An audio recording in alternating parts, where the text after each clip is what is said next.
നമസ്കാരം ഉണ്ടേ. ഈ കക്കാൻ പഠിച്ചാലേ നിൽക്കാൻ പഠിക്കണമെന്നൊരു ചൊല്ലുണ്ട്, കേട്ടിട്ടുണ്ടാകും നിങ്ങൾ. ഞാൻ കഴിഞ്ഞ ദിവസം ഞാനൊരു പോസ്റ്റ് അതിനകത്ത് ഇട്ടിട്ടുണ്ട്. നിയമസഭയിലെ പിണറായി സഖാവ് ചെയ്ത ഒരു മറുപടി പ്രസംഗമുണ്ട്. അദ്ദേഹം പറയുന്നുണ്ട്, എൻ്റെ വൈഫ് റിട്ടയർ ചെയ്ത കാശ്, ആ കാശിൽ നിന്ന് കുറച്ച് പൈസ എടുത്ത് ഒരു കമ്പനി തുടങ്ങാനായിട്ട് മകൾക്ക് കൊടുത്തു. അത് ബാംഗ്ലൂരാണ് തുടങ്ങുന്നത്, വളരെ ചെറിയൊരു കമ്പനി തുടങ്ങിയാൽ മതി എന്ന് ഞാൻ പറഞ്ഞു. എന്തുവാ ഇതിനൊക്കെ പറയേണ്ടത്?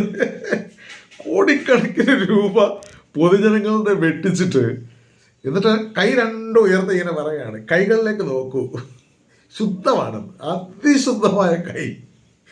എന്നാ ഐശ്വര്യമുള്ള കൈയായിരുന്നു.